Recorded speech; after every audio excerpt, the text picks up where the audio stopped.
रायजोफोर खुलुमबाय बयखौबो नै गान गोदान ओंखारगासिनो दंलाय आंना बैसागुनि रंजालि बैसागुनि थाबैनो नुनो मोनगोन नोंथांमोना आंनि चेनेलावनो प्रेक्टिकेल बसुमतारी चेनेलावनो नै जोंना जेखनिया नार्जारिया होख्लायबाय एसे ब्रेन्डेड बानायनांगौलै अके ना नोंथांमोना नायलांबाय थादो गाना दाबो मिक्सिं जाथ'वाखै माने दिनैसो आं फाइनाल खनफैदों गान गोदानखौ एसे खोनासंहोनोसै नोंथांमोननो दे दामनानै होदोलै खोनासंनोसै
बेनो रायजोफोर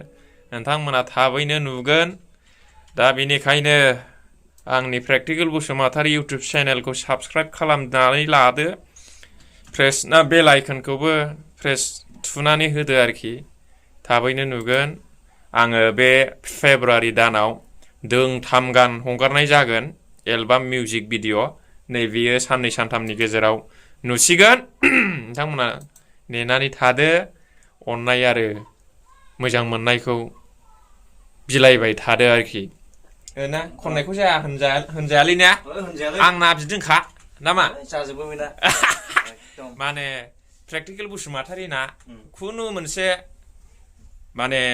थिग प्लेटफर्म गैया आरोखि गासियावबो मावजोबो आरोखि आङो एखमबा गान खनो एखमबा एक्टिं खालामो एखमबा मोसायो एखमबा गान लिरो एखमबा स्क्रिप्ट लिरो एखमबा इउटुबाव ब्लग खालामलाबायो एखमबा मुलि फानो आङो माने आं डक्टर रसगल्लाबो नालाय आङो माने जिबनाव डक्टर जानोबो आंहा मोनसे सिमां दंमोन नाथाय न'खरनि एसे प्रब्लेमाव रांनि आंखालाव आङो साइन्स फरायनो हायाखै रायजोफोर ओमफ्राय बिदिनो थाखा माबानो हायाखै ओंखायनो आङो माने अरिजिनेल डक्टर जानो हाथाराब्लाबो माने लकेल डक्टर माने रजा आङो जाबाय आङो मुलिखौ दा फानथ'वाखै रायजोफोर आंनाव अनेक किसिमनि मुलि दङ माने गासिबो एक्सपेरिमेन्ट खालामजोबनाय आरोखि दा आङो सिरि फानगासिनो दङ माने नैबे एमएलए इलेक्सन जोबब्ला मुलिफोरखौ आङो मोजाङै साप्लाय खालामसिगोन आरोखि मार्केटाव दिहुनजोबसिगोन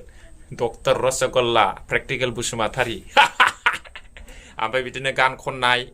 ओमफ्राय एक्टिं खालामलाबायनाय सर्ट फिल्माव ओंखारनाय एलबामाव ओंखारनायफ्रा जालांबाय थागोन रायजोफोर नोंथांमोना बारा बखिनाङा गोसो बायनो नागिरोलै बांद्राय बखिजाबा ना मा होनो औ नंगौरा मानसिनि गोसोसो ना लहा नङा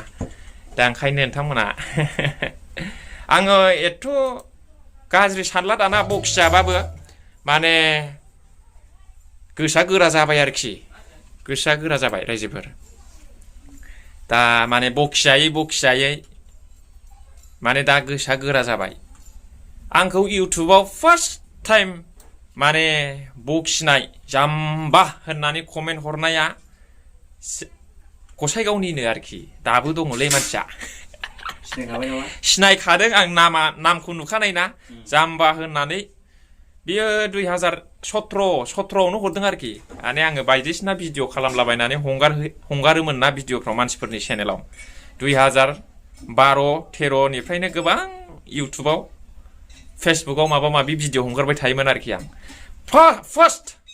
गिबि खेब इउटुबाव आंखौ जाम्बा होनजेननाया जाहैबाय जोंनि गसाइगाव टाउननि आरोखि आंबो गसाइगाव थानाया 16 बोसोर जाबाय नालाय देग्लायजों मिथिबाय नाम खारि जानाय नङा आरो लकेसनबो खोन्था जानाय नङा बिथांनिखौ बिराद उसुबिदा लाजिनो हागौ बियो नामखौ आङो नायदों आरोखि उमुक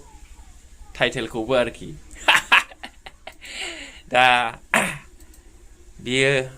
दम गैया आरोखि बियो दा आंजों मिथिगौ प्रेक्टिकेल बुसुमातारि होनब्ला दा मा जायो मा जाया बे बर'नि दुनियायाव बबे जिनिस बबे जायगायाव आगान हैयाखै आंलाय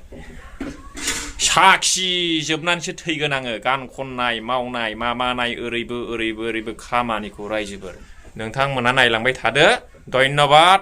आनन्द समबाद